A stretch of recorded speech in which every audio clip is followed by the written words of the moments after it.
నమస్తే. నేను మీ కుప్ప పద్మిని. ఇన్నాళ్ళు మీ సపోర్ట్‌ని నాకందిస్తూ, మీ ప్రేమని నాకందిస్తున్న ప్రతి ఒక్కరికి కృతజ్ఞతలు. ఇప్పుడు చూడబోతున్న ఈ వీడియో కూడా ఖచ్చితంగా మీకు ఉపయోగపడుతుంది. లైక్, షేర్ అండ్ సబ్స్క్రైబ్ చేసి మీ ఇష్టాన్ని, అలాగే మీ సపోర్ట్‌ని నాకందించండి. అలాగే ఈ వీడియో పట్ల మీ అభిప్రాయాన్ని కామెంట్ సెక్షన్‌లో కామెంట్ చేసి నాకు తెలియజేయండి. నమస్తే.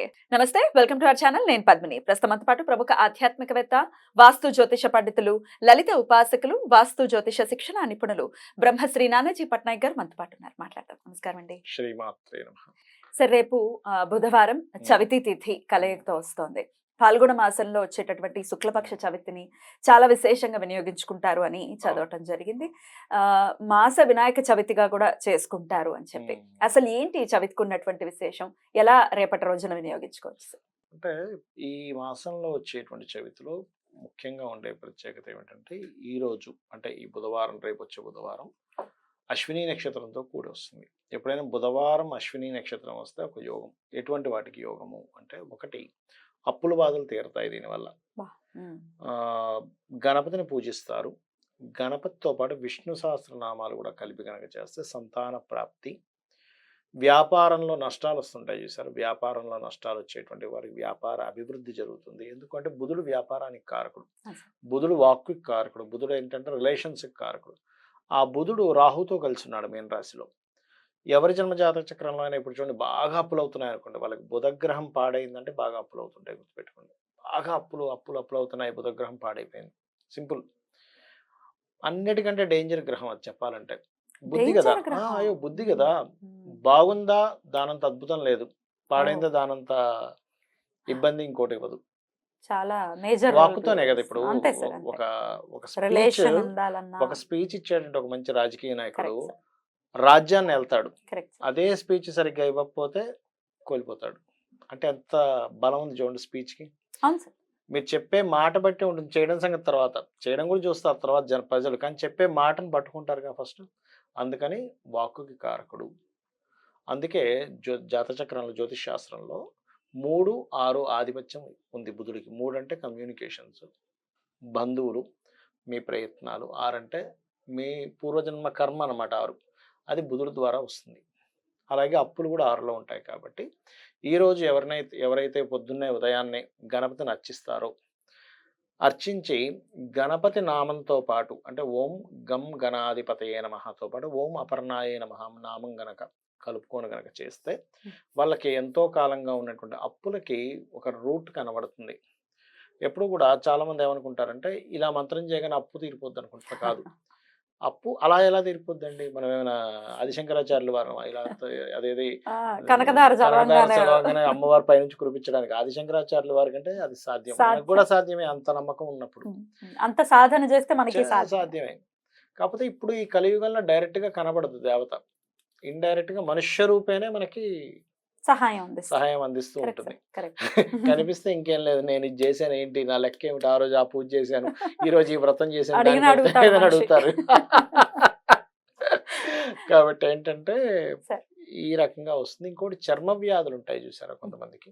చర్మ వ్యాధులు, నరాలకు సంబంధించిన ఇబ్బంది ఉన్నటువంటి వారు ఈ అశ్విని నక్షత్రంలో కనుక ఔషధం తెచ్చుకొని స్వామివారి ముందును పెట్టి అతని ప్రసాదంగా గనక ఎవరైతే క్రీమ్ అచ్యుతానంత గోవింద నామంతో గనక ఔషధ సేవనం చేస్తే కూడా హెల్త్ ఇష్యూస్ తగ్గుతాయి. ఎందుకంటే సహజంగా 6వ స్థానాధిపతి బుధుడయ్యాడు కదా, పూర్వజన్మ కర్మ ఫలితం బుధుడు ఇవ్వడము లేదా 6వ అధిపతి ఇవ్వడం జరుగుతుంది.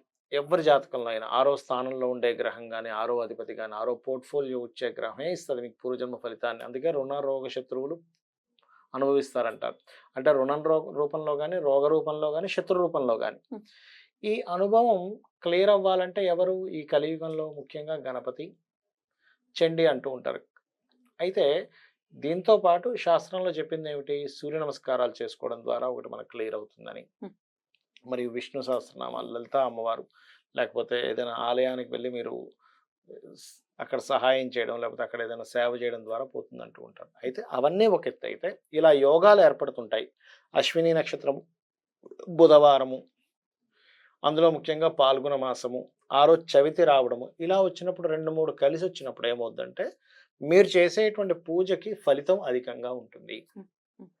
ఇందుకే అసలు ఎప్పుడు చేయమంటారు సార్ వినాయక అంటే మాస వినాయక చవితి కాబట్టి ఇది 12 o'clock ఆ టైంలో జనరల్ గా చేస్తాం. మధ్యాహ్నం పూట లేదా సాయంత్రం పూట చేయాలి. ఇప్పుడు ఎలా చేయమంటారు ఒకసారి?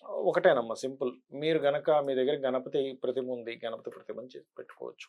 ఉంటుందిగా లేదు, ప్రతి ఇంట్లో ప్రతిమ ఉంటుంది. లేదు, పసుపుతో చేసిన గణపతిని కూడా తయారు చేసుకుని పెట్టుకోవచ్చు.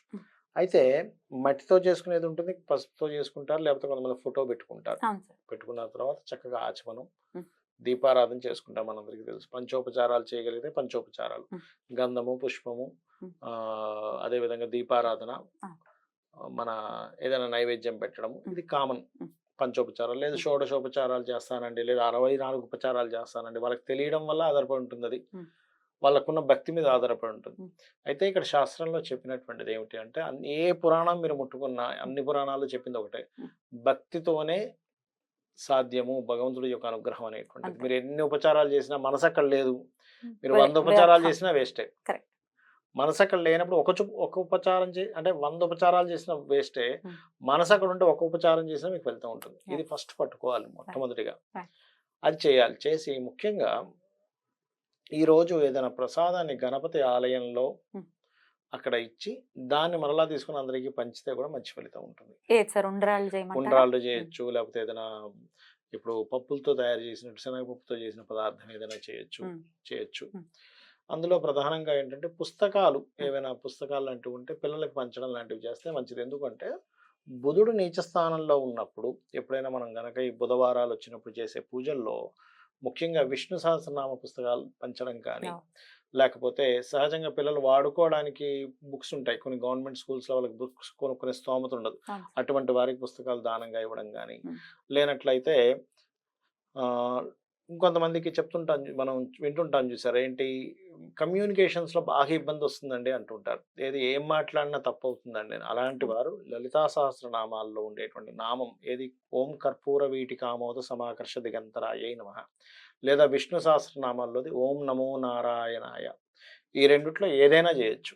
రెండిటికి ఒకటే ఫలితం ఉంటుంది. చేస్తే ఏమవుతుందంటే వీళ్ళు ఏదైతే ఇన్ని రోజుల నుంచి మిస్కమ్యూనికేషన్స్ లో ఇబ్బంది పడుతున్నారో, వీళ్ళ పర్సనల్ చార్ట్ లో బుధగ్రహం ఇచ్చేటువంటి నెగిటివ్ ఎనర్జీ ఏదైతే ఉందో ఆ సంబంధించినటువంటిది ఇక్కడ బ్యాలెన్స్ అవుతుంది ఈరోజు చేయడం వల్ల. Okay sir. అసలు నీచపడటం బుధుడు అంటే ఏంటి సార్? జాతకంలో ఎక్కడుంటే నీచపడినట్టుగా భావించారు? మీనరాశిలో ఉంటే నీచపడినప్పుడు అమ్మా. ఇప్పుడు ఆల్రెడీ మీనంలోనే ఉన్నాడు బుధుడు. గోచారం రీత్యా ఆయన నీచంలో ఉన్నాడు.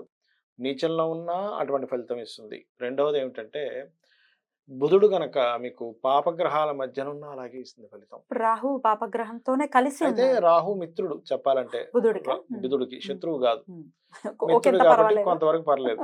అయితే ఈ రాహు ఇలా ఉన్నందుకు ఏమవుద్దంటే మీకు ఈ మార్చి ఏప్రిల్ మాసాల్లో మీరు గమనించండి, విపరీతమైన ఫ్లక్చువేషన్స్ వస్తాయి మార్కెట్లో. ఈ షేర్ మార్కెట్స్ చేస్తుంటారు, షేర్ మార్కెటింగ్ విషయంలో బాగా ఫ్లక్చువేషన్ వస్తుంది. అందుకని ఈ మార్చి ఏప్రిల్ మాసాల్లో కొత్తగా షేర్ మార్కెట్లో దిగే వాళ్ళు జాగ్రత్తగా ఉండాలి. అసలు వెళ్ళకపోతే చాలా మంచిది. ఆల్రెడీ బాగా ఎక్స్పీరియన్స్ ఉన్న వాళ్ళకి ఏంటంటే వాళ్ళు దీన్ని క్యాష్ చేసుకోగలుగుతారు. ఎందుకంటే ఈ నీచభంగ రాజయోగం కూడా ఉంది మధ్యలో కొంతకాలం, శుక్రుడు అక్కడికి వెళ్ళినందుకు. అంటే ఏమిటి, ఈ ఫ్లక్చువేషన్ లో ఒక్కొక్కసారి 20 రూపాయలు 100 రూపాయలు అవుద్ది. అంటే బాగా ఎక్స్పీరియన్స్ ఉన్న వాళ్ళు దాన్ని క్యాచ్ చేసుకోగలుగుతారు, ఎక్స్పీరియన్స్ లేని వాళ్ళు విపరీతంగా పోగొట్టుకుంటారు. ఈ బుధుడు విపరీతమైన ఫ్లక్చువేషన్స్ గురైనందుకు. ఎందుకంటే శనికుజుల కలయిక ఉంది ఈ 2 నెలల్లో, దాంతో పాటు బుధుడు నీచంలో ఉన్నాడు. ఈ కాంబినేషన్స్ వల్ల ఇటువంటి రిజల్ట్స్ వస్తాయి.